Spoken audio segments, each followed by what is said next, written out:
దైవ సేవకులకు అక్కడున్న తోటి సేవకులకు అందరికీ నా హృదయపూర్వకమైన వందనాలు చెల్లిస్తున్నాను. అంత మాత్రమే కాకుండా ఇక్కడ ఉన్న మా సంఘస్థులందరూ కూడా నేను హృదయపూర్వకమైన వందనాలు చెల్లిస్తున్నాను. 7 మాటలు సిల్వ మాటలు ఇప్పుడే దినాన 7 మాటల్లో నాకు 3వ మాటగా దైవ సేవకుడు ఆత్మీయ తండ్రి నాకు ఇచ్చిన మాట 3వ మాట యోహాను సువార్త 19వ అధ్యాయము 26వ వచనము 25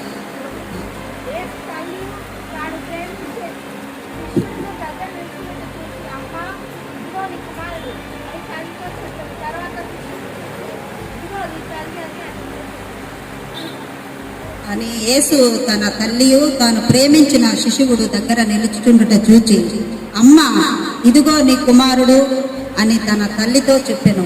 తరువాత శిశువుని చూసి ఇదిగో నీ తల్లి అని చెప్పి ఆ గడియందు ఆ శిశువుడు ఆమెను తన ఇంట చేర్చుకునేను. యేసయ్య అక్కడ ఒక బాధ్యత కలిగి ఉండుట మనం చూస్తూ ఉన్నాం. ఆ యొక్క భయంకరమైన స్థితిలో కూడా శిలువ భారంలో నా యొక్క పాపం శాపం అతిక్రమాన్ని బట్టి ఆయన యొక్క యాగంలో కూడా ఆ భయంకరమైన స్థితిలో కూడా యేసయ్య తల్లి పట్ల ఒక భారం కలిగి ఉన్నాడు, ప్రేమ కలిగి ఉన్నాడు. యేసయ్య అక్కడ బాధ్యత కలిగి ఆయన ఎంతగానో తల్లి పట్ల ప్రేమ కలిగి ఉన్నాడు. అక్కడ యోహాను చేతికి తన తల్లిని అప్పగించుట మనం చూస్తూ ఉన్నాం. మనము ఈ లోకంలో జీవిస్తున్నాం. మనము మన తల్లిదండ్రులను ఎంత మాత్రం మనం ప్రేమించగలుగుతున్నాం? మన తల్లి మన తండ్రిని మనం ఏ రీతిగా ప్రేమించగలుగుతున్నాం? ఈ లోకంలో నువ్వు నేను ఇక్కడ కూర్చున్నామంటే మన తల్లిదండ్రులు ఆనాడు నిర్లక్ష్యం చేసి ఉంటే మనం ఇక్కడ కూర్చుని ఉండేవాళ్ళం.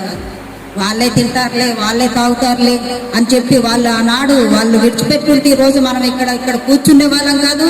ఇలాగ మన ఉద్యోగాల్లోనూ మన యొక్క వ్యాపారాలు చేసేవారు గాను మనం మారి మనం ఇక్కడ కూర్చుని ఉండేవాళ్ళు కాదు. ఎందుకంటే వాళ్ళ యొక్క బాధ్యత కలిగి మనల్ని ఎంతగానో మనల్ని పెంచి ఉన్నారు కాబట్టి వాళ్ళని. అయితే దేవుడు ఆజ్ఞల్లో కూడా ఒక 10 ఆజ్ఞల్లో ఒక ఆజ్ఞ ఒకటి దేవుడు ఇచ్చి ఉన్నాడు. ఆజ్ఞల్లో తల్లిదండ్రులు నువ్వు సన్మానించుము అని ఒక ఆజ్ఞ ఉంది. ఆజ్ఞలన్నింటిలో కూడా నీ తల్లిదండ్రులను నువ్వు సన్మానించుమని ఉంది. అయితే మనం ఎంతవరకు మన తల్లిదండ్రులు మనము ప్రేమించగలుగుతున్నామో, వాళ్ళ ముదిమి వరకు నువ్వు వాళ్ళని ఆ అదే ముసలితనమందు వాళ్ళని ఏ రీతిగా మనం ప్రేమించగలుగుతున్నామో, వారిని ఏ రీతిగా మనము వాళ్ళని ప్రేమ కలిగిన మాటలతో వాళ్ళని ప్రేమించగలుగుతున్నామో మనం ఈ మధ్యాహ్న కాలం నందు గ్రహిద్దాం, ఆలోచిద్దాం.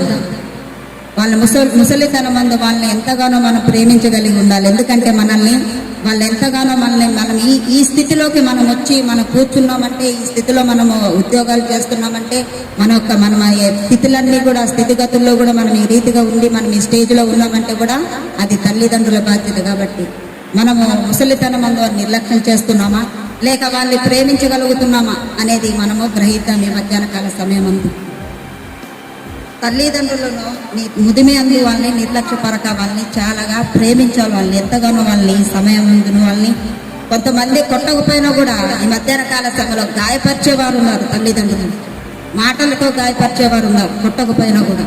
కానీ వాళ్ళు ఎంతగానో వాళ్ళు బాధపడతారు. వాళ్ళని ఆనందపరిచేవారుగా మనం చేయాలి, కానీ వాళ్ళని దుఃఖపరిచేవారుగా మనం చేయకూడదు. వాళ్ళని ఏడిపించకూడదు. ముదిమి కాలం అందు వాళ్ళని ఎక్కువగా వాళ్ళని ప్రేమించేటట్టుగా మనం చేయాలి. కాబట్టి మనము ఎంతవరకు మనం ప్రేమిస్తున్నాము? మా కుటుంబంలో ఒక 3 కొడుకులనే పేరుకే కానీ మా ఇంట్లో మా ఆయన రెండో వ్యక్తి, మొదటి వ్యక్తి, రెండో వ్యక్తి, ఇలా 3 ఉన్నారు. కానీ మా తాతయ్య అవుతాడు మా ఆయన వాళ్ళ నాన్న. అయితే ఆయనకి క్యాన్సర్ వచ్చినప్పుడు ఎవరు కూడా వచ్చి చూసింది లేదు. ఆ ఒక్క ఆడ మనిషి ఏం చేయగలుగుతుంది? ఆయనను పెట్టుకొని బాగలేని వ్యక్తి, క్యాన్సర్ వచ్చింది, మందులు వాడుతూ ఉన్నాడు. ఆయన్ని ప్రేమించాలని, ఆ బాధ్యత కలిగి జీవించాలని వచ్చి చూసిన వారు ఎవరు లేరు. ఆ మనిషి ఒక్కటే బాధపడతా ఉంది అక్కడ. అయితే అక్కడ తుఫాను, భయంకరమైన తుఫాను, వర్షము, కరెంట్ లేదు. అయితే నేను గమనించింది ఏంటంటే అక్కడ మా ఆయన కూర్చొని ఆలోచన చేస్తూ ఉన్నాడు. వెళ్ళింది ఎవరు లేదు, తల్లి దగ్గరికి వెళ్ళింది లేదు, తండ్రి దగ్గరికి వెళ్ళింది లేదు. అయ్యో ఆయన భయంకరమైన స్థితిలో ఆ యొక్క మరణ పడకలో జీవిస్తున్నాడు. వెళ్దామే, మాట్లాడదామే అని చెప్పి ఆదరణ మాట్లాడదామని లేదు, ఎవరు వెళ్ళిన వాళ్ళు లేరు. కానీ నేనేం చేశానంటే ఆయన చూసినప్పుడు ఆయన ఒక పక్కకి తలకాయ పెట్టుకొని నల్లంగా ముఖం పెట్టుకొని ఆయన ఆలోచన చేస్తా ఉన్నాడు. నేను గమనించేనప్పుడు అందరు మాకు ముగ్గురు చిన్న చిన్న పిల్లలు, మా పిల్లలు పెద్దవాళ్ళు కూడా కాదు. నేనేం చెప్పానంటే, నువ్వు వెళ్ళిపో, నీ తండ్రి దగ్గరికి వెళ్ళి ఆయన బాగలేడు కాబట్టి నువ్వు వెళ్ళు, తర్వాత ఫోన్ చేస్తే నేను పిల్లల్ని తీసుకొని వస్తాను అని చెప్పి నేను అన్నాను. అన్నప్పుడు ఆయన వెళ్ళి ఆ యొక్క భయంకరమైన స్థితిలో కూడా ఆయనని ఆరాటం ఎక్కువైపోయింది. బాగలేడు, ఎవరు రాలేదు. ఆడ మనిషి ఒక్కటి ఏం చేయగలుగుతుంది? మనిషి ఉండాలి, కొడుకులు కూడా ఉండాలి కదా. అయితే ఇంకా ఆయన వెళ్ళినప్పుడు ఆయన భయంకరమైన ఆవేశంలోనూ, గాలి ఆడక భయంకరమైన స్థితిలోనూ, వర్షంలోనూ, ఆ బాత్రూంలోకి అక్కడికి తీసుకొని పోవడంలోనూ ఒక మనిషి అనేది ఉండాలి. లేరు మనిషి. ఆ భయంకరమైన స్థితుల్లో కూడా దగ్గరుండే మనిషి బాధ్యత కలిగి, తండ్రికి కుమారుడుగా బాధ్యత కలిగి తీసుకొని వెళ్ళడం, అవన్నీ బాధ్యతలన్నీ ఆయన చూస్తూ ఉన్నాడు. అయితే తర్వాత ఏమైందంటే, చనిపోయిన తర్వాత ఇద్దరు కొడుకులు వచ్చి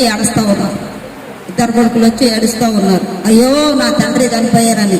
ఆ బతుకున్నప్పుడు వచ్చి చూడొచ్చుగా, బతుకున్నొచ్చి ఆ బాధ్యత కలిగి ఆస్తులు అంతస్తులు తీసుకునేటప్పుడు అయితే తీసుకుంటారు, కానీ ఆ బాధ్యత ఏంటి? బాగలేనప్పుడు దగ్గరుండి చూడొచ్చు కదా, బాధ్యత కలిగి. ఆ బాధ్యత చూడకుండా ఆ భయంకరమైన స్థితిలో విడిచిపెట్టి తర్వాత వచ్చి ఏడుస్తూ ఉన్నారు.